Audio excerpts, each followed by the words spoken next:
The body becomes alive again for a few minutes as they're taking the soul out, or whatever you want to call it. So the Greys have the ability, actually all three races have the ability to remove your consciousness even from a 3-day dead body and upload it to a disk or upload it to a computer or upload it to a new body, whatever they think they need to do at the time. Because if you're not ready for your new body, for wherever it's going, they might put you in what they call a husk body, which is a hologram body. Basically, you're basically living in a hologram, but you're alive. And you can probably do anything you want because you can't be killed by anything. But eventually, they put you in the real body and they put you on whatever planet you're going to. So that happens every so often, and it's going to happen more and more and more as we evolve. The more advanced we become, the more of them they're going to take. So there's the Okay. Holocaust dream, which we talk about a lot. So 1/3 of all contactees have the Holocaust dream. 1/3, it's a lot. Holocaust or apocalypse? Holocaust, apocalypse, whatever you call it, same thing. Oh, okay.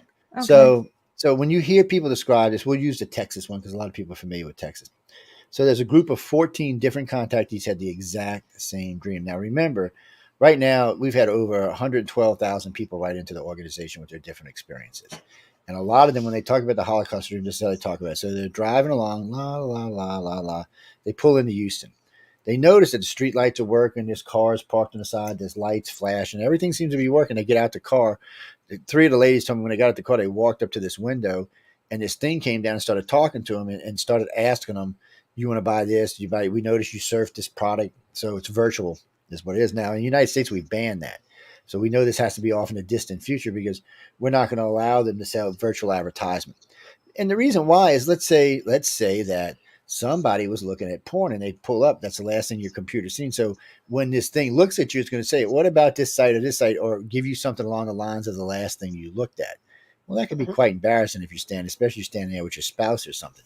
So they kind of figured, and that and the fact that a lot of times they spam you with stuff that you've already bought. So it's not a technology that we're readily available to use, but it is one that's going to be used when this is going on. So that and they don't see any bodies anywhere. Cars are parked. Everything's nice and neat. Nothing's burning. Nothing's destroyed. So they go through the city to get out on the other side of Houston, and they see these military vehicles and they're digging mass graves. I mean, big bulldozer graves, and they're just pushing tons of bodies into these graves. So what happened is they're pretty sure it's some type of pandemic. Something is released on the planet, kills 2/3 of everyone on the planet in less than 7 days. So there isn't even a chance of getting a cure for this. It just kills them. But contactees are naturally immune to it. So they're not going to kill them. So the government figured this out somewhere along the line. They've actually built squadrons where they've taken blood from contactees to build up immunity inside these soldiers so that when the time comes, they will have people, through their family lines, they will have people ready to help them do whatever they're going to do. So they'll tell you that they're left behind. This group of contactees are being left behind to make sure the other contactees get to the different places where the ships are going to pick them up. And they're told they may have to do horrible things like burn people, wipe their brains out, destroy buildings. And they have those abilities because they're now in their new host bodies. They're no longer in their human body. So the day before this happens, all the contactees that are being left behind are actually brought up to the ships and uploaded into their new bodies and then sent back. Now, is this in the dream state, like memories that you were retrieving from contactees? No, these are conscious. These are conscious memories that people see these on the ship all the time. Okay, just want to be clear on that. Especially in the 67 and the 80s, the bodies being seen were insurmountable. The amount that were actually being seen, it was just ridiculous. Mm-hmm. I mean, when you hear people talk about these rows on these ships, they sound like they're 100,000 a row. So we're talking millions of people, not just a few. But they're planning on using Earth. So something's coming that's going to wipe out the majority of Earth. They are prepared to save a good chunk of us. So they're going to bring most of the colonists are going to be brought off world to live in other worlds. But they are going to have 2 colonies on Earth. One's going to be in Seattle, and I forgot where the other one is. I think it's in Australia somewhere. But the rest of the planet is going to be used by the humans, the Greys, and the reptilian until such a time that the human colonies are big enough to reclaim the planet, which will be a long time. That's not going to be, and plus everybody else has been taken off world. They're not coming back. But the reason why the ones are being left here, because they can't go to the new worlds, because some of the things they're going to do mentally and physically, they don't want them interacting with the people they brought off world. Okay. They don't want them to experience this, whatever this negativity is they have to do to keep these other contactees alive.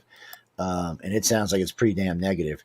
They don't want the other people to experience it. They don't want them to feel it, experiences. They want them to start off clean, fresh, new bodies, new thoughts, new minds, new lives.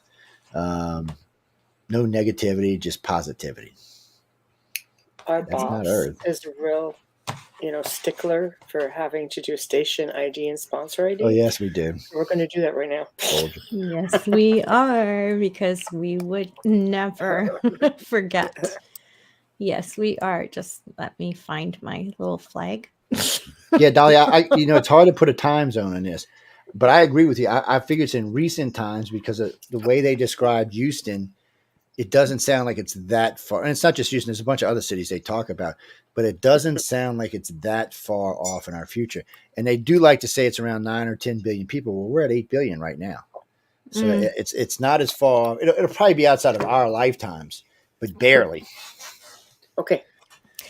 I'm trying to find my thing, but I'm gonna just wing it because I can't find my. I always have it on my system here, and somebody obviously. Okay, so why don't you do that, and I'm going to play this right now. The best part of waking up is Folgers in your cup. There we go. Yeah. Who loves you, Dolly? Dolly's got that voice. Right. I've got to find it on my phone. Sorry. Crazy. This is what happens when you delete a whole bunch of emails by accident, right? She's killing me because I love you. It's just fitting with the actual day today, and that's all I can say. But I'm going to wing it because I think I've got it. You are listening to the Outer Realm Radio with Michelle DeRoche and Amelia Pisano. We are coming to you live from the beautiful city of New Orleans on 105.3 FM radio. Tonight, our guest is network owner, host, producer, extraordinaire of everything, Mr. Joe Montaldo. And in this show, you're also going to learn how to win that lightsaber. If you're watching, then you know what I'm talking about. Joe's already shown you that. So don't leave. You have to stick around with us. We want to give a huge thank you to the folks at Folgers Coffee. Thank you so much for sponsoring the show from day one, and thank you for your continued support. We also want to thank Justin Snicker, Dr. Snick, the sonic surgeon, for our intro and outro. And you can find him on Facebook and Instagram. You can buy all of his music on Bandcamp or Amazon, but check him out on social media because he's dropping little clips of his music every single day. Also want to see, now I'm like, really, this is today. This is really today. This is really today. I have to find this. But what I wanted to say was, please, if you're watching us on YouTube, if you're watching us on Facebook, wherever you are, give us a like, hit the subscribe button, please. That's right. Show Tell us your support. Show us some love. Love us, damn it. Yeah, See, I show love us you, some you sexy love. bastard. And if you're interested in hearing past shows where Joe Montaldo has been on the show, or any of our guests, you can find us archived anywhere. Simply search United Public Radio or United Paranormal. United Public Radio, UFO Paranormal Radio, and then search the Outer Realm. Hit the share button. Thank you, Tamara. Hit that share button. I need to find my thing because that was really good. I'm just like today. Okay. I love my Folgers. People, I drink it every morning. Oh, Phoenix, try cold coffee.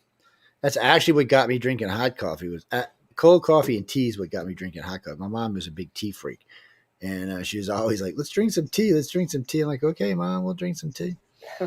Tea's good, but coffee's better. Of course, except for thank you, iced Terry tea. Shayna, for sharing. Thank you so much. Thank you for tuning in. Oh, by the way, ladies and gentlemen, if you can tell me who played Rey in the new part of Star Wars, I want her real name, not her Star Wars name. I want to know who she is and what 3 Star Wars movies she played in. So I'm going to take, I do this all the time. I'm going to take email number 30 at iCarCox.net. So the first 3 times I did this, I kept forgetting to give out the email. Michael told me, he goes, "Oh, you're going to give out the email, right?" I'm like, "Oh, shit, iCar.cox.net? iCar at Cox.net. at iCar at Cox.net, and I want to know what Ray's real name is and what 3 movies she played. I want full titles, okay? There we go. So, and no, don't send it here. Send it to the email. We'll check it right before we leave tonight. And it's the 30th email received. Mm-hmm. That's the light. And be sure you put your contact information in there, or I can't send it to you, or they can't send it to you. Is what I actually should say. Contact info. That is so cool. Good luck to everyone. Yes, we hope y'all win it. You know, I keep getting friends of mine writing, "How can I win?" I said, "You can't. You're friends of the network. Get out of here." They're like, "I'm like, no, you can't win." Yeah. They're like, and then I had a friend of mine, "Can you just give me one?" I'm like, "No." Oh, Graziano asked me that today. He goes, "I'm working while you're on the show. Can I just have one?" I'm like, "No." Nope. Okay, you have there to do we go. And that's for those of you who are listening, people. So that's that. So okay, yes, it makes it fair, right? 30th email makes it fair. Yeah, well, we do 30 because I do all different, but 30 is a good one. It gives everybody time to get it in there, and not always it's the 30th email, so it'll be the next one after that. But like last night, no one actually hit the email, so we had to give them the first one after each email. But you know, we gave away some last night, and we're going to give away Darth Maul's probably sometime in the middle of next week. Yes, Darth Maul. Yes. What do you mean? Thursday's Thanksgiving, people. The girls might be here. I'm going to be eating turkey. Oh, yeah. You have Thanksgiving. We'll be here because we've got good guests. And we don't have Thanksgiving. And they already had their Thanksgiving. Yeah, I know. Jack, Canada, you doofball. I know. We had it 35 years before you. Just saying. This is true, yes. too. We had. Okay, so we're not getting into why we have Thanksgiving, people. Sorry. No, we're going to get back to basics here as to what we're discussing. What are the signs? And because I actually get asked this a lot, and we've talked about this on the Gray Zone. What are the signs of an alien abduction or contact? I find abduction is a harsh word, even though they do lurk into your room while you're trying to sleep. Well, abduction, we use abduction because abduction simply means you don't really remember being taken. Yeah, that's what abductions really are. So abductions, in abductions, it usually manifests itself in your dreams first. Mm-hmm. Later on, you'll start seeing like physical marks on your body that you can't explain. Every now and then you'll see like a 3-finger grab right here or some claw marks right here on one of your arms where something grabbed you and pulled you because you tried to pull away. Sometimes on the inside of women's legs, on their inner part of their thighs, you'll see finger marks there. Mm-hmm. And you generally, women, it's inside thighs. If somebody would have done that, they would remember it. So when they don't, you got to kind of question what was going on. Mm-hmm. And now remember, people, not everybody who thinks an abductee under hypnosis turns out to be that. Sometimes it's other stuff. And most of the time when that happens, you'll hear me refer them to one of the psychologists that we work with, because it has nothing to do with aliens. So there's no reason for us to be involved. If it's alien, we'll stay involved because we want to help people get through it and learn how to incorporate it into their lives. And because you can, I mean, especially knowing that you're an abductee or a contactee is a good thing because you now understand that you have empathic or telepathic or both.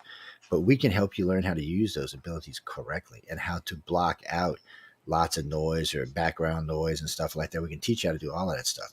And we can teach you how to use that empathic ability in a lot of different ways. And a lot of empaths tend to marry other empaths. It's one of the reasons they have so many arguments, because nobody knows what's going on, because they get in each other's head and then they get pissed off about certain things that haven't even happened yet.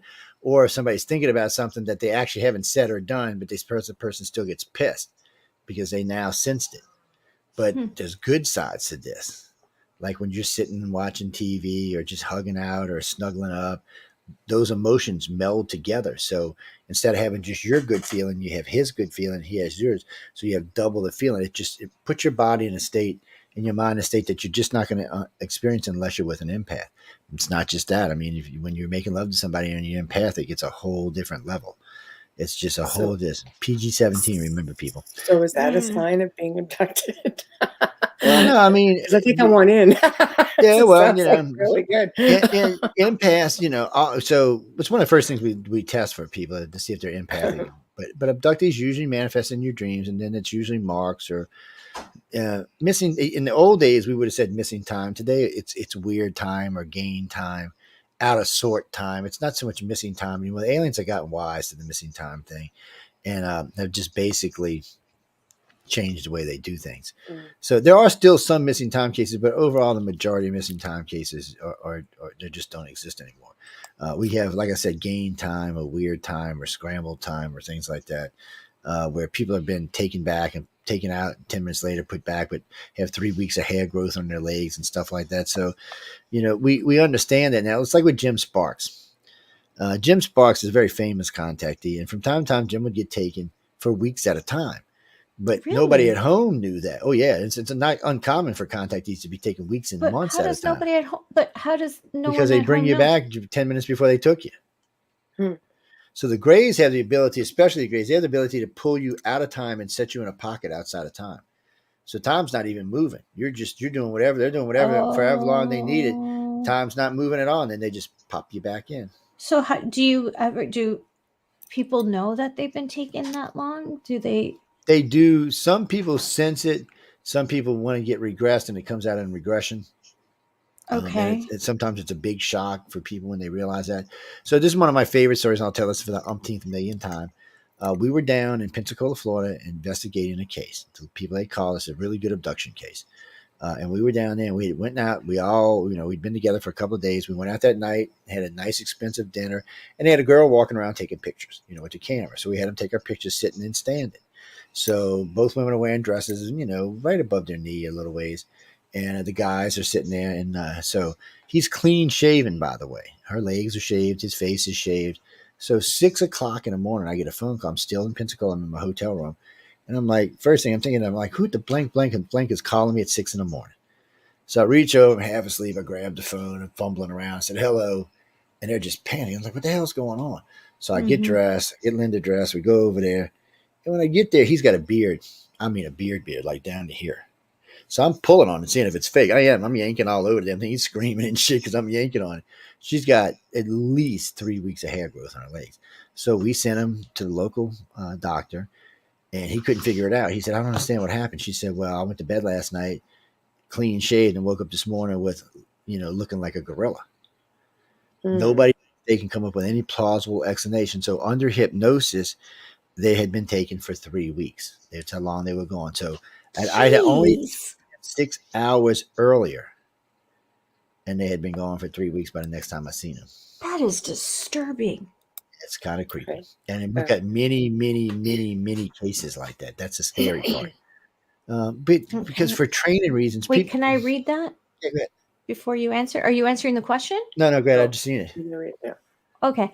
Michael Kennedy asked, can you ask the guest, which is Joe Montaldo, what his research and insights that have led him to understanding the messages from ET? Messages from ET is a nasty, dirty thing to get involved in because depending on what abductee or contactee is, the message can be different. So basically, if you want to look at the aliens, this is one of the things we teach. Judge them by their actions. Just like you judge any other human on the planet, not by what you heard, not by what you've seen, but by their actions. Number one action, they take you without asking. Not everybody, but 99% of the people they take without asking. Ooh, that's a big red check right there. You're like, ooh, wait, what is that? They perform things on you a lot of times without your verbal permission, and they keep you for long periods of time without your permission. Now, this isn't everybody. When keepers or contactees reach a certain stage, and it's usually when you're older, it's probably in your 50s or 60s, you've been working for them for a keeper, they give you more leeway. So you can kind of say and do things that you couldn't do when you're younger. But for the most part, whether they like you or not, they still take you without your permission. Remember this, ladies and gentlemen. The first time they abduct you, you're still in your mother's womb. Okay, they actually physically remove you from the womb and examine you and then put you back. And then the day after birth, they take you again. And then from that point on, as a child, they probably take you every 6 or 7 weeks. When you hit puberty, they take you every week, probably for 10 years. Then after that, when you hit your 30s, it changes. The people who haven't lost their mind or freaked out or are still useful to the aliens will start being taught how to deal with things, become communicators that will go out and speak about this, become keepers who will work on board the ships to help with other abductees and other contactees and learn how to deal with other races. All these things come to fruition, but they're not messengers in the way that, so they'll say stuff like, well, some contactees say they're here to tell us to clean up the planet. Well, if that's true, they should have started telling us that 5,000 years ago. Why wait till now? That's a recent message. When you listen to what abductees and contactees say through the ancient world, it's a whole different kind of message. It's more about uniting the planet than anything else. Today, it's a different message. Why? Who is the 1% they are asking? Well, it's so usually so it depends where you are in your training with them, what you understand with them. So the more advanced abductee, I should say, the more advanced contactee or keeper you are, the more information you're going to be exposed to, the more information you're going to understand as well.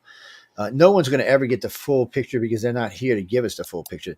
And most human brains can only contain about 25% of what they're seeing anyway. Or it would overload our hard drives, for lack of a better way of saying it. There's just too much data. It's like when you're on board a ship and you're interacting with all these other aliens and all these other beings, that whole time you're learning all kind of stuff. You're being brought in hologram rooms. You're being taught how equipment works and machines work. Well, you can't bring that back here with you. Mm. They don't want you to bring back to Earth in case somebody hypnotizes you and starts learning shit. They don't allow that. So what happens is you don't actually lose the information. The information is uploaded to an onboard computer, and when you come back on board the ship, you're instantly connected to it again. But it's not actually in your head; it's in theirs, or it's on board the ship's computers. But it's like being in your head because you have instant access to it. Okay. It's just too much information for our brain, so it's like having an extra brain. Because humans' brains just aren't physically that big yet, and we're not that fast yet. Even though our brain is a marvel compared to a Gray's brain, it's a hunk of dirt. Oh, this is too much for my brain right now. So it's just one of them things you have to learn to deal with. But for the most part, they don't want to see us wipe ourselves out. They would rather us survive. But let me tell you now, if Putin goes to launch nukes, they are not going to intervene. Okay. I got a question before you go back to Putin. Okay. You know you love Putin. That's like your ex-husband or something. Yeah, especially when he's on a horse. He's sexy when he's on a horse. I'm sorry. I have no comment. I don't know the men. I am curious as to, you said that they don't want people to, they don't want us discussing what they're doing with us or whatever. Who do they not want to know? Who are you referring to? Okay, they don't. Okay, first off, if you're an abductee or contactee, you can talk about anything you want, anything you've experienced, or anything you've been involved with. They don't care. They actually want y'all talking to each other. Okay. So they don't really care that the general public knows, but the reason they don't want you telling them because you become a victim. Then odds are, we tell this to people all the time who want to come public. Once you become once you speak publicly, then you have now given Uncle Sam the opportunity to abduct you because they don't know who everybody who's being abducted is. They know a handful like Barney Hill. Barney Hill. They actually knew he was because he had been being in and out of psychiatric since he was 6. Ex-military, or he had. No, he wasn't, but he was friends with several colonels. Right. This is a black man who worked at the post office, who was married to a white woman, who had friends with top colonels, and was invited to the White House for dinner. Mm-hmm. And this is after his abduction experience. Mm-hmm. That just doesn't happen. You have to wonder what the hell was going on there. Betty was not the contact. People get mad at me for this, but Betty was not a contactee. Barney was. He was the contactee. And you know that. You can go back and listen to what Simon said, the hypnosis guy. You can see some of the stuff he was talking about while he was in therapy. He had been having this since a young child. You know, this was been going on his whole life, and it was scaring the hell out of him and freaking him out. And when you listen to the hypnosis tapes, which I got somewhere in my computers, you can hear it in his voice. So in the Hills case, this is how the Hills case got changed. There's 3 sets of memories in the Hills case when he's talking. So you have the original alien abduction that took place in Canada, by the way. It was somewhere in Canada. They were staying at a hotel in Canada. That's where the abduction took place. They can't remember the name of the hotel they stayed in. The next morning, they went across the street from the hotel where you could see the big hotel sign and had breakfast. They couldn't tell you where they had breakfast, and they still couldn't tell you the name of the hotel. So they got in their car and they're driving back to the United States. We're going home, going wherever the hell we live. So they stopped to ask directions while they were in Canada. Betty describes him as a white Irish policeman. Okay. Barney describes him as a black man. Whoa, wait a minute now. What the hell's going on here? This is typical alien abduction 101. You don't remember where you've been. You can't account for your time. And now you're seeing different people. that's obviously you were taken there. So what happened is because they knew Barney was a contactee, they would have been watching him his whole life. Well, they knew he got taken. They've probably seen it happen. So when he crossed back into the United States, they nabbed his ass. He is probably the first real military abduction. They brought him in. So there's things that proves this. One of the things he talks about, he's driving his car. A lot of the car goes off. He gets out his car. Four men dressed in black shoes, black pants, black shirts, and black duckbill hats walked out of the spaceship, went down, grabbed him by his arms, and walked him and Betty back to the craft, up a set of stairs. I have never heard about any abductees being taken upstairs before. That's a first. That was the first time, first and only time. I've never heard it in any other cases, just that case. And you've interviewed thousands of so, people. And so Betty says there was swinging doors like old hospital metal doors used to be with the windows in them. She described that. That's pretty primitive. Yeah, she described pull-down maps, pull-out drawers, books, paperback and hardback books. She's describing the CDC is what she's describing. So they got taken. They took fluid and skin samples and blood samples with razors and needles. That is not alien abduction technology. Yeah. That is human technology. That is, yeah. So what happened to them is they got mill-labbed in the United States, but instead of what's her name, Kathleen Muldrin, instead of admitting to this because she had already wrote a book saying something else, they got themselves in a bind because the evidence suggests that the abduction happened in Canada and the military abduction happened in the United States. You're fighting something that you can't win because the evidence goes in that direction. You can make up whatever story. Would disagree with you. Well, because she changed the story. She said that there were, first off, she didn't say they were pulled down maps. She said there were screens like the kind of screens we look at. Well, that's not alien screens. They don't have that either. That's not their technology. Their technology is embedded in the walls, and it's a flush thing. It has no tubes or screens, or it's not how it works. So you could tell even Kathleen didn't have the imagination to take it to the next level because she's not a contactee. And if Betty would have been a contactee, Kathleen would be a contactee. Okay, the opinions expressed by our guests are not those of this network or the host, but unfortunately, Joe is the network. So send all the emails to Joe Montaldo. No, send them to Miss Roche. I've interviewed her, so I know, yes, you're going to have a lot of emails. And if y'all want to know the argument, so I see at the iCar1.com site, there is the discussion between myself and Kathleen Muldrin and all of this. The whole letter, I gotta listen to that. All the rebuts and everything are on the site. You can go read the whole thing. What she said, what I said, and you can see the difference. And she struggled to try to make stuff up. Like she said, "Oh, well, the dress had stains on it." You're telling me you had a 45-year-old dress analyzed? Them stains could have came from anywhere. That's bullshit. And then she tried to tell me, "Oh, we found the constellation." No, you didn't, because you don't have the point of origin. You can't find a constellation without the point of origin. And she said many times, they didn't have the point of origin. They don't know where they came from. So there's no way to track them back without point of origin. Yeah, so that was another lie. With that. Yeah. Yeah, that was, and then the things they found in the back of the car. Okay, you're telling me you still got that same car from that abduction? That's a lie. They don't. And what she described was magnetic marks. There were round things that pulled on it and pulled the paint off. That's what a magnet does if it sticks to your car. That's not alien technology. That is human technology. It sounds like they dropped these things in the car and it shorted the car out because by their own words, the car didn't restart. They had to take it to a mechanic. Well, when an alien does it, when they're done with it, your car restarts and goes on its merry way. So she kept talking about this, and you don't have to believe me, ladies and gentlemen. You can find Betty and Barney Hill's interviews in the 70s. They're still available online, and she says this in her own words. They're on YouTube, yeah. After Barney died, she changed her story. And do you think it was out of fear, maybe? No, it wasn't out of fear. She wanted the publicity. That's who Betty was. She always wanted. She's the one who wanted to go to the White House. She's the one who wanted to do all of this. Again, the Barney opinions did expressed not. For our guests are not ours. Barney did not. Barney said this. Y'all go listen to him yourself. He said this on television. He said this in his hypnosis. He did not want to be involved with this. He wanted Betty to quit, and she wouldn't. He was hostile about this. And she wanted the fame. He did not want anything to do with this. Maybe she was being pressured by something or someone. No, I think she just wanted the fame. I don't think it's because she wasn't a contactee. I think she wanted that admiration that Barney got. Really? Yes. And she's not the only one. There's a lot of people. You would be surprised how many people lie about being abducted or taken. You would really be surprised. I want no part of it. So we've got the people who have sexual assaults in their family. So a lot of times that will manifest as an abduction. So when you do the hypnosis, of course, it's not what it is. And comes out in the hypnosis that's not what it is. Mhm. And there are other things that happens in people's lives that they would rather think an alien took them than admit to what really happened to them. Yeah. Like Mm. you wouldn't see bite marks Yes. with ET So think about abductions, this, right? and in this case, we're talking about the samples came from Barney, not from Betty. They didn't take fluid samples and scrapings from Betty, only from Barney. That tells Mhm. you all you need to know right there. They already knew she wasn't the contactee. They knew he was.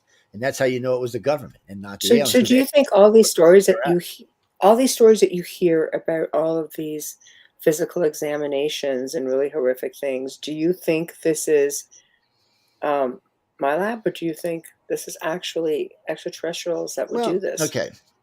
You can tell the difference. One, the government's hypnosis techniques are not near as good as the aliens' techniques. And the Mhm. way they conduct experiments and all or regular technologies that you would be familiar with. Mhm. When you're on board the ship, you're not familiar with the technologies. Most stuff is voice activated on the ships. So when you walk into your room, this is a perfect example. So on one of the big ships, they give you a room. You walk into your room. When you walk into your room, it's a cube. There's nothing else in it. So what you start thinking, you want a bed, the bed comes out and appears. You want a sink, the sink comes out, the dresser comes out, TV comes out. Whatever it is you're thinking about comes out, is now available to you. Computer access comes out. So the ship configures to your thought. It's really cool technology. And those are different. You can tell the difference. And the alien technologies work different than ours. There's no wires, there's no switches, there's no plugs. It's all vastly different technology than ours. Okay. So it's not Scary. that hard to know the difference between them. It's just for the non-technical people is when it causes trouble, because they don't actually understand what they're seeing or what they're involved with. And mill labs, I would say, if I had to put a number on this, I mean, out of the 112,000 cases available, probably 10 or 12% are military. And the Mm. reason why is because those people have come forward. So if you don't come forward and you're not like Barney, who's been in a shrink and they know it, they'll never find you. Mm. They'll never know Okay. you've been taken. There's no military.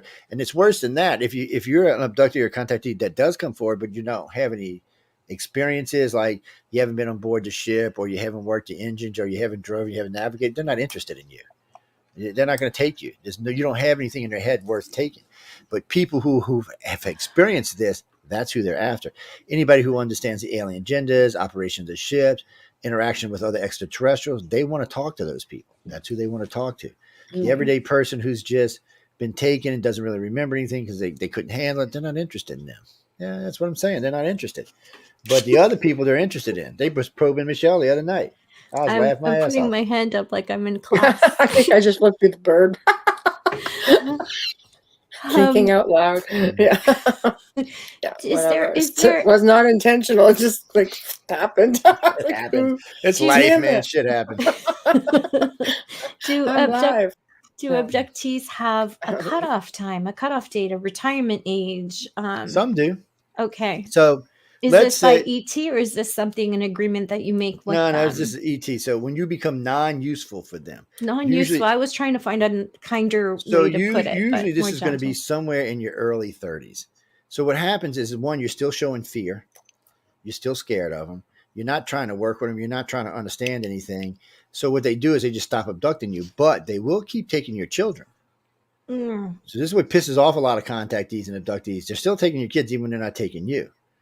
But if you're like Dolly or other people we talk to on the shows who are interested in speaking about them, even if it's not 100% correct, they want you out there. They want you helping the ordinary people understand that there is something going on. And the more credible you are, the more they want you out there speaking.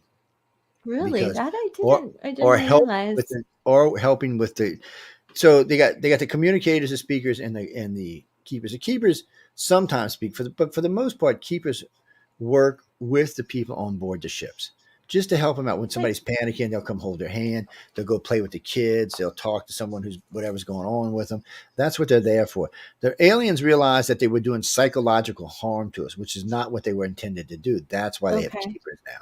So the kids, for some reason, just aren't scared of them. You can go on board. I can't even tell you. I've lost count of how many people told me this. They'll go on board and they'll see a group of the kids. Oh, my bug-eyed friends, my reptilian friends. They're all playing and enjoying this. So sometimes they're playing with other reptilian kids or human kids. As far as I know, they don't play with the gray kids, but they're interacting and they're not scared of the aliens. The aliens give them technology to play with and to use and do stuff. But when puberty hits and all the way up till about 30, that's when all the bad shit happens. It doesn't matter who you are, everything is bad. It doesn't matter where you are an abductee, how advanced you are. Those 10 years or 12 or 14 years, that's when they're going to do the nasty stuff. And they're going to block 99.9% of that out because most humans cannot handle what just happened to them. Things like removing body parts, removing eyes, removing other stuff, putting them back together, testing your physical and mental abilities. Humans aren't good with that. So they just block it out. And that's why when people ask me, can you regress me to those? Yeah, I can bring you back there and you can experience what happened, but you're not going to be happy. So why do it? So most of the information that you've received comes from people who've gone under hypnosis. And ICAR has how many members that have come forward with? We got this information? 112,000 cases on file today. Right. That's 40 years worth of investigations. And before anybody asks, no, I did not investigate 112,000 cases. Out of those, probably, to be realistic, probably about 15,000 I've actually been through. I've either read So or. can you give a little bit for those that don't know you about your military career? Can you put that out there, please? Yes, I was in Thank the you. U.S. Navy aboard the USS Nimitz. Yes, Old Salty is what she goes by. She's in retirement now, so as far as I know, she's not out there blowing shit up anymore. But I was Advanced Avionics, Advanced Electronics, Advanced Aircraft Recognition. That's what I did on a Nimitz. So if it was yes, avionics people. So as far as I know, I'm the only ufologist in the field that actually has degrees relevant to the field. Advanced avionics. If you're going to study UFOs, you got to at least understand how they fly, how things work. Advanced avionics, advanced electronics lets me know how things work, how I understand how things work in the air, and the avionics also helps with that. And then aircraft recognition immediately allows me to disprove something. Yeah, I can say, well, no, I know that from my training, but it's better than that, ladies and gentlemen, because of the Navy is one of the reasons I got interested in this. When I went in the Navy, I wasn't interested in this. I said, this is a bunch of hooey. Even though I've been like 12 different people told me they had been abducted, I still was like, it was like hooey. But while I was in the service, I kept meeting pilots and people on board the ship that were having experiences, and pilots were talking about losing time coming back to the carrier. Some of the people in the conning tower were saying we would lose planes for 3 or 4 hours, and all of a sudden they would be back flying still with the same amount of fuel. We were like, what the hell? And they disencouraged you to report it. They didn't like you reporting this. They already knew it was happening. They didn't want you to report it. They have radar technician, the whole tower, seeing what had happened. There's no reason for the pilots. Now it's a little different. They've gotten a little different about it now. But back then, they had just gotten tired of all the cases. So if you want to be a real ufologist, not an abduction researcher, but a real ufologist, first thing I would tell you is go out and buy you a Kodak 400 instant film camera, one that is encased. So you need to keep your digital camera. You need to have a digital video camera. It'd be nice if you had an analog camera. So, and the reason why is, so the 400, you're taking pictures of this weird thing in the sky with this enclosed case. It's sealed, and then you're taking it with your digital. So you have excellent clear pictures with your digital. So, but you've got the 400 Kodak. So one, it proves right there you didn't hoax this because it's locked into the camera. So you can take this to your local development store and video record them developing the film. So that means there's no hanky panky with the film.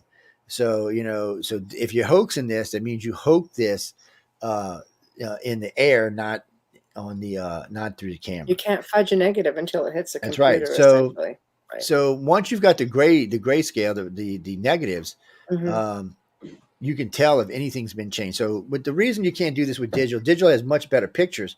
But the problem with digital is I can go like see Bob back there. I can take a picture of Bob sitting right there. Then I can take this weird graphic and put it like it's in a spaceship and put it on my computer, load that in there, install that in there, take that and download it to my phone and give it to somebody. As far as they know, that's exactly what they see, what's in that phone. There's no way to tell if you've screwed with it. No, but it shows imprints every time it's saved. There's a number on it. I learned that through the Yes, but you can do away with that. You can do away with all of that. Not forensically. Forensically, they can find numbers. If you save a photo to, say, Facebook, and then you save it to StreamYard, and then you save it to see, that's not whatever, how you do it. The numbers. No, I'm saying if people are doing this, what they don't realize is you can't do it. So let me explain how if you really want to do this, I shouldn't even be telling people how to do this. Then so you take a picture. All right.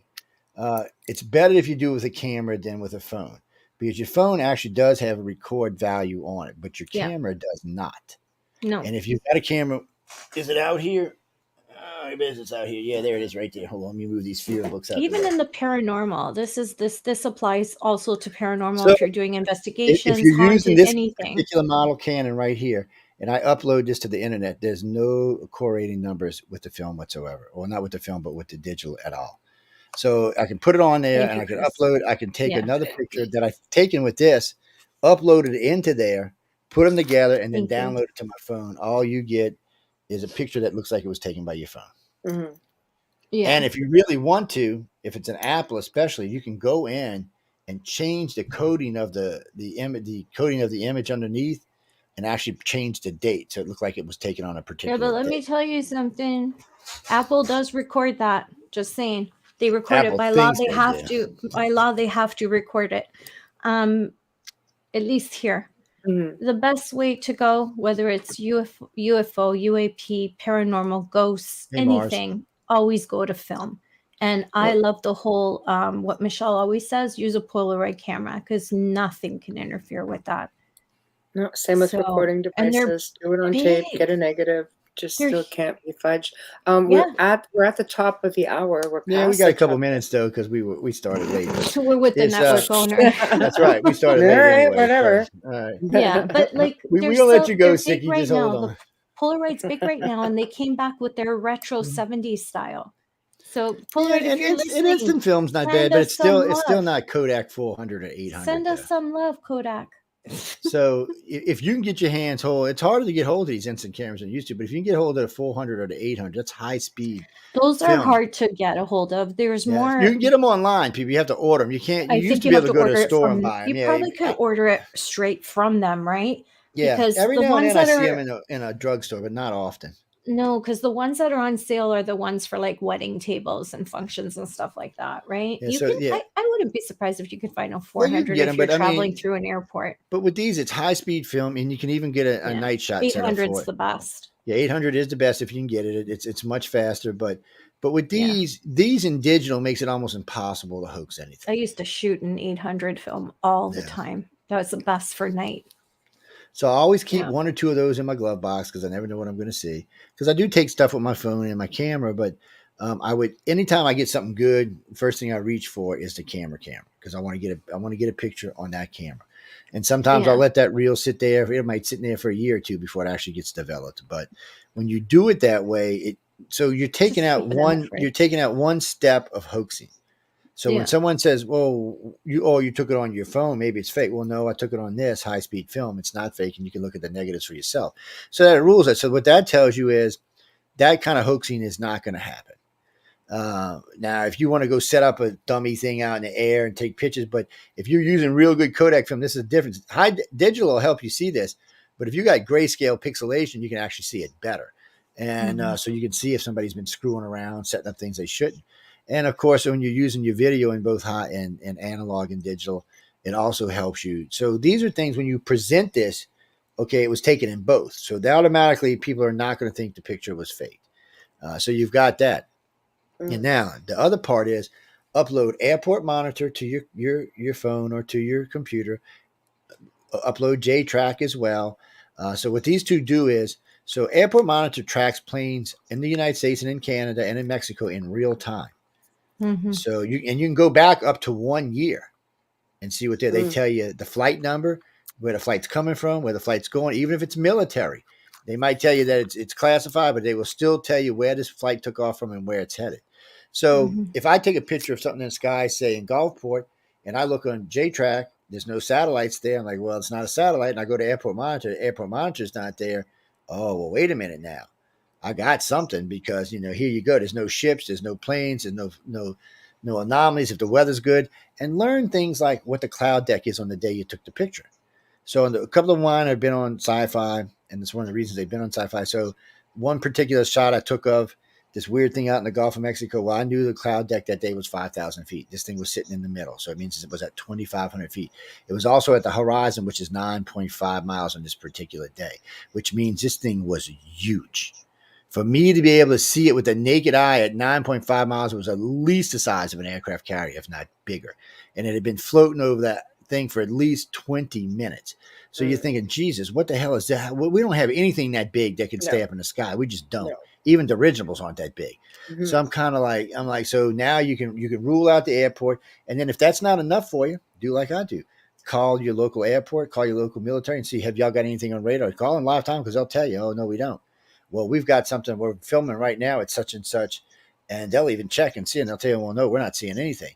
So you can automatically rule out any kind of aircraft or any kind of natural anomalies like that. So it doesn't leave much but ET. Mhm. It just helps. It doesn't prove conclusively that you filmed an extraterrestrial craft, but if you've eliminated everything else but the extraterrestrial craft, it's a good shot. That's what you just got. Mhm. And always Mm. try to get stuff like beaches in it, or poles or lines, anything that can For help you reference judge point. height and distance. Yeah, you just anything that can get in there that can help you to figure this out. You want to do. It's almost like forensic photography with police. They always look for suspects near doorways or near so that they can gauge height and weight and size, like mass. It's the same kind of thing. If you take a picture of something up close, it's going to look massive, but if you take it at a distance, it's going to look smaller. So you have to have it near something so you have perspective. Yeah, so you have perspective. Yeah, perspective. And my analog, my high 8 has a 80 times zoom plus a 30, so it's 122 zoom on it. I mean, you can really, and when we zoomed in on this particular thing, you see it in the video. It's on my JoJo Mon 63 account on YouTube, by the way. When we zoomed in on this thing, it was huge, and it's I have split. beautiful zoom lenses. It's so like split. I mean, we've got several things up there on the Alien Enigma site, which is alienenigmasite.org is a site I put up 22 years ago. For the fact is something that happened to Linda and I, so I put the whole thing on a site because if I ever decided to come out about it and talk about it later on in my life, I didn't want people saying, "Oh, he's just jumping on the abduction bandwagon, or he's just jumping on the UFO bandwagon." Well, no, this was actually up before we founded ICAR. So no, it had nothing to do with that. It was just I just put it up there because I knew sooner or later someone was going to try to call me out and say you're just doing this because this, that, or the other reason. And so we keep it still there. The site's going to be there forever, and it's there for that one reason, just to show some of Linda's artworks on there, what the grays look like and stuff like that. She's got one with all these aliens in it, and then you see my two chihuahuas in the middle. I'm not sure if they were getting probed or not, but they were there. On the probing. So anyway, let me pull my email up right quick. okay. Now, Oh, whoever you're gets announcing this- it now. Yeah, so whoever gets this, I'm going to send a copy of this along with it.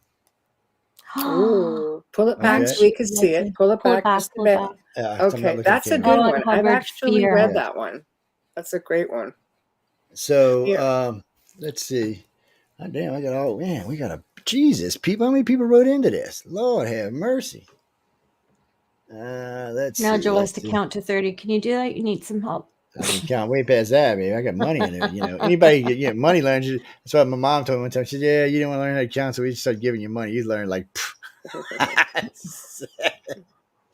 Okay, whoa, a bunch of y'all got this right, man. So let's see who the winner is. Who's number 30? That's what we're looking for. So Dean Harrison won. Where are you from, Dean? Oh, wait a minute. Do you live up there by Laura Lee? And then where's Saskatchewan at? What the hell is No, Saskatchewan? Oh no, she's West. Ontario, Saskatchewan. You should know that. You were taken out in Saskatchewan. That's what I'm saying. That's what I seen it. It made me nervous. Yeah. Well, the he's reason I'm west of saying us. is so Two no, provinces west. Dean, we'll Three. get it sent out to you. Make sure that it's correct. Well, no, Saskatchewan's a funny thing because every now and then on my cell phone, not just my Apple, but on several of my cell phone, it will show me in Saskatchewan at 5,000 feet. Right. Yeah, Saskatchewan is by Sounds like BC. a shithole. Congratulations, Dean Harrison or Dean Harris. Dean, hold on, let me go back. Dean Harris or Harrison? Hold on, let me see. Harrison, not Harris. Dean Harrison, There we congratulations. go. And yes, you got all of them right, and I'm glad. Whoops, my email just there we flipped out. go. But I will send over your contact information over to my boy over there, and he will probably have it out. Now, people, if you're listening tonight, when you get these things, feel free to take a picture and send us the picture back. I'll post it up on one of the websites or on Yeah. one of Facebook's or something. We'll show it on Show us the chopping up show. your children with it or something. Zzz. Yeah, do a Folgers commercial with it. And we'll Oh play my it as a gosh, show. right? Great idea. So all of these lightsabers come with fighting blades, real blades, so you can actually fight with them. You can go, you can go to like the saber clubs and go fighting with them. They won't break and they won't crack. Right. So if you get the real one, so in the beginning, they have a glass tube on them. Them damn things will break. Did you see Somebody's Wayne? trying to like. Wayne Somebody from trying to get a Niagara Falls. freebie. Somebody's trying to get one. Somebody try to get a freebie, huh? Did you write So- in at number 30, Mr. Mallows? That's right. So y'all know this, And ladies and Joe's gentlemen. got that It's, rule that knows us, that anyone that knows us can't yes, win. unfortunately, it's not my rule; it's their rule. Yeah. I agree with it. That's why I told It's, everybody they couldn't. So, well, a good friend of mine writes to me yesterday. What can I do it? I said, no, you're a friend of mine. Can my sister do it? I said, no, because she's a friend of yours. She's like, come on, how about her daughter? Can she do it? I said, Missing maybe you the shouldn't point, tell man. me. You're missing I the said, point. since they don't have the same name, maybe you shouldn't tell me and just let them try. And she's like, oh, yeah, I guess so. I'm like, yeah, if you tell me, then I'm going to know who it is. You're absolutely not going to get it. I'm just so happy we have a giveaway. It's so exciting. I'm Yes, happy And for y'all will get a copy of the book, and we're going to be giving away. I'm going to make the girls give y'all some books out in a couple of weeks, too. We've got, like these three are going out. I'm giving away. Hold on. Damn it. I've given away 100 of these so far. You'd never know he owned the network, though. I know. I know. I've given away 100 sets of these is what I should do. So what is this one? Is this 36? So y'all have seen these before. This is book 36. It's an anthology. Writers of the Future. This is the one book 36. There's 12 stories in there. Thank you. And then there is 37 Mhm. with that hot mama in front of it. It's got 12 stories in it as well. And then this one, well, those two covers go together actually for the gala event. So when you see a cover, so when you see these covers, there's actually a gala that goes with these covers. So this is 38. That This one is I've lad. This seen. is the previous winners. This 12. There's some really good. There's some really good stories in there. Emily took a And, picture in front of that walrus. Walrus. Yeah, What is it? yeah. Not walrus. a- oh my mammoth. God. Mammoth. It's a Mammoth. She's also got a I picture need with. sleep. She's also. Have y'all seen her where Turley's got her by the head? Yeah. From, Yeah. Yeah. So Mhm. Yeah. they have John sent us all those photos. Yeah, they have a life-size picture of one of the ones from Battlefield Earth, and it's got Emily by the head. He goes to all the conferences with him. Well, at least the ones out in L.A. Well, no, he was in Atlanta too. Joe, we're Yeah. like 15 minutes over. Yeah, we're not getting gonna ready be to get able out of here. fit We with got our- to go. Michelle's got to go to bed, and I got to get I'm something going to to eat. sign us all off right And now. I got to put so, archives up tomorrow for tonight too. So big thank you to Joe for joining us this evening. We love I you, know. Jojo. It was a lot of fun. A lot of fun. Big thank you to Sometimes. Folgers for sponsoring the show. thank you Huge for the thank coffee you tonight, Folger. to Dr. Snick, aka Justin Sticker, the sonic Thank you, surgeon. Dr. Smith. Cold coffee. When you're all done, just let me know. And I just cold coffee. I couldn't help myself. I took I a know, You're mouthful gonna of kill cold us coffee. all with the whenever stare. you're Oh, done, nice I'll seeing just you, step baby. in and Don't close look the her show. directly in the eyes. Okay. So please feel free to contact us at the outerrealmcontact@gmail.com or head on over to our Facebook group page, click the email button, reach us that way. I'm going to be a harpy. Let's get those Folgers commercials out. It's nice and easy. Do it with your camera phone. Talk about Folgers. Represent yourself, represent your group, your company, whatever you want, as long as Folgers is mentioned in it. No more than about, let's say, 40 seconds if possible. But if you go closer to a minute, that's okay too. So next week, please tune in for the very first time, Wednesday evening. We welcome Priscilla Rosado Cruz, who's going to be, she's actually going to be doing spirit coaching, astrology, and versing us on what this all entails. It'll be a lot of fun. So tune in for that. Thursday night welcomes the return of Barry Fitzgerald and Brian Allen, who are going to be picking up where they left off with their amazing book. And I went on and on about this book, The Deception of Gods and Men, which was just fabulous. So tomorrow night, tune in at 8 p.m. Eastern for the Church of Mabus, and tune back in at 10 p.m. Eastern, which would be 9 Central, for the Centralist, where you'll hear Joe really harp about Oh yes, I'm going to have politics and a new host with me on. I gotta say this now. You should never mention that now. Tomorrow night, I will have a new host with me. Emily will be on. Emily Min's house, I think that's how you say her name. She'll be joining me tomorrow night along with Jay. No, Michael is no longer with us, so you won't see him there, but you will see us over there. So come by and stop by and see what kind of trouble we get into tomorrow night. Keeping it clean. That's all I got to say. Station manager. That's the score I have to be. Let me tell you what. So everybody, good night. Thank you for tuning in. Everybody in chat, really appreciate you guys participating. It just makes Great the show questions. that much better. And yeah, we'll see you next week. Have a great weekend. Everybody behave. Don't get sick. Don't kiss babies because this is what happens.